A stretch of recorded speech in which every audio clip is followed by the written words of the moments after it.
Hello everyone, I am Arena International Master and FIDE instructor Rishikesh Chavan. Welcome to my YouTube channel. Today in Chess Made Simple, we are going to learn the special move called En Passant. This rule was introduced in the 15th century. In 15th century, a rule was made where a pawn can move two steps, and because of that, this special rule was added in the laws of chess. So let's see what this rule is all about. So there are two special rules in chess. Of course, one is castling and the other one is en passant. The way castling is related to the king, en passant is related to the pawns. So only pawns can use this rule. So let's see how the rule is. Now the rule goes like this: if opponent's pawn moves two squares in one turn and comes right next to our pawn, so there are two criteria to be fulfilled. First criteria is that opponent's pawn must move two steps in one turn, and second criteria is it must come right next to our pawn. If both these criteria or both these conditions are fulfilled, then we can capture that pawn by moving our pawn behind it. So in this case, white can simply capture the pawn like this, and white got a free pawn. So you get to use this rule rarely, because castling you can do on your own. You don't have to depend on your opponent. So in every game you can castle. But to use this en passant rule, you have to depend on your opponent. So your opponent has to move his pawn two steps, and it must come right next to your pawn, right? So that way you will get to use this rule rarely. But knowing this rule is very important. So knowing this rule may change the losing position into winning one. And if you don't know much about this rule, then it may cost you the game. So let's go ahead with the puzzles. Okay, so black has just exchanged the rooks. Of course, it is forced for white to capture, and now it looks like black has no idea about this en passant rule. So he pushes his pawn to g5. Again, both the criteria are fulfilled. Pawn moves two steps in one turn, and it comes right next to our pawn. So in that case, we can simply move the pawn behind it, and the g5 pawn will be captured, and white is going to win this game because of this extra passed pawn. Let's move ahead. Okay, what do we have over here? Let's see. Okay, so there is this discovered attack coming up on queen, and that is why white plays e5. So that way his bishop is attacking the queen. So queen is almost trapped. That is why black had to play this f5 move. But after this move, en pass can be done, as black has moved his pawn two steps and it came right next to both the white pawns. Now g5 pawn cannot capture that black pawn, because g5 pawn is pinned. So and it is an absolute pin. So that is why white has to capture the f5 pawn with the e5 pawn. So e into f6 and f5 pawn is gone. Let's move ahead. Okay, this looks like white is creating a mating net around the king. One rook is on the e file, the other one is on the 8th rank. So here we should give this check. It is almost a checkmate. So this is the only move left to block the check. And again, the pawn is moved two squares. It is right next to our pawn, and we can capture the pawn by using en pass. So here we got a pawn, and at the same time, it's a checkmate. Next. Okay, so it is very simple. Again, black has moved his pawn two steps in one turn, and it has come right next to our pawn. So that way we can capture this pawn by moving our pawn behind it like this. And if we capture, we will simply push the pawn ahead and promote our pawn to a queen. Now there are a few more things you should know about this en pass rule. It is not compulsory to capture a pawn by using en pass. So we can call it en pass in short. En passant, it's a bit difficult to pronounce it, right? So it's not compulsory to use this rule, but if you want to use this rule, then you have to use this rule in immediate next move.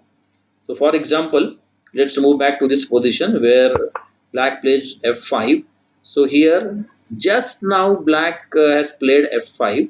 So if white wants to capture this pawn by using en pass, he has to capture it immediately.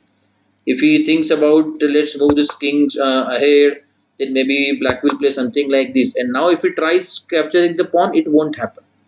So it's not compulsory to capture a pawn by using in pass. But if you want to capture, then you have to capture it on immediate next move. Keep this point in mind. Next, okay. White is just black has just captured on h6. White will continue with this, and now there was a sacrifice coming up. Even a checkmate net was getting created around the black king, and that is why black played f5. So here the idea is to stop this bishop's diagonal, to block this bishop's diagonal. At the same time, maybe he can create some defense from the second seventh rank. So this is called second line of defense. But here the in pass works, and that pawn is gone, and not a single piece can come on the seventh rank to defend the king. Let's move ahead. Okay, what do we have here? Again, the king is cornered, and king is surrounded by enemy pieces, especially just the queen right now. But the queen needs some assistance. So here comes the bishop check. Again, blocking the check is the only option. Let's capture. And finally, this is the last move available for white to remove check. And as white's pawn has moved two steps in one turn, and it is right next to our pawn, we are going to capture the pawn on c4 by moving our pawn behind it. So it will be written as b4 capture c3. And the c4 pawn is gone, and it's a checkmate. Next puzzle, please. Okay, let's see what do we have over here.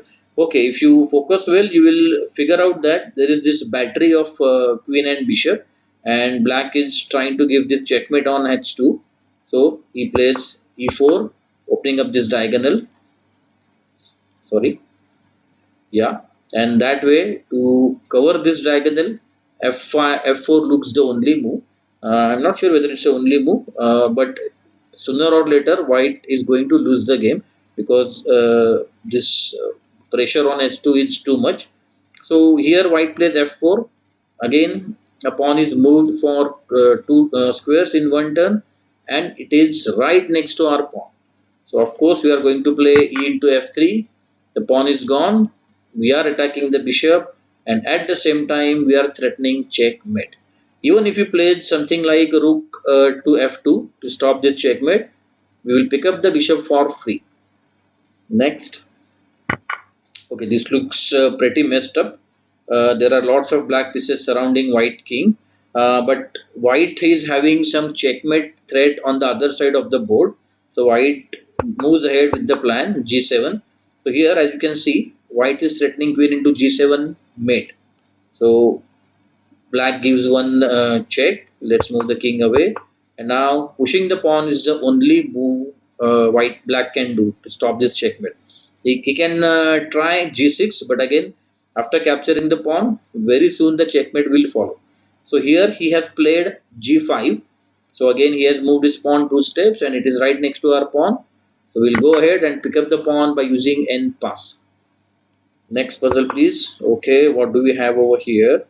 Yeah, again, this is similar puzzle, the one which we solved just a few minutes back. Queen d3. Here again, white is threatening queen h7 checkmate, and f5 is the only way to stop it. Of course, in pass, and we got a free pawn. Black can stop this checkmate by playing rook f7, or maybe even queen d7, but that way we have got a free pawn. Next puzzle, please. Okay. What do we have over here? Okay. So here we are going to threaten a checkmate on g7, and as you can see, g6 or g5, these are the only two moves to stop the checkmate is not exactly getting stopped. Black can only delay the checkmate. So here again, after this pawn push, in pass, and the g5 pawn is gone. We will conclude this topic with this last puzzle. Okay, let's see what do we have over here. uh, as you can see, there is not a single piece or single defender in front of black king. There is just these three pawns, and all the pieces are on the other side of the board. So here white plays knight g5. After knight g5, he is threatening queen into h7 mate. So here black plays f5 to block the queen's way, but he has moved his pawn two squares in one turn, and the pawn is right next to our pawn. What do we do? Of course, we are going to capture this pawn by moving our pawn behind it. So keep this thing in mind. Our pawn goes to f6 and not to f5. So we are going to play e into f6 and the f5 pawn is gone, and we are again threatening queen into h7 checkmate. So this is the special rule en passant. I hope you have enjoyed this session. Thank you very much everyone.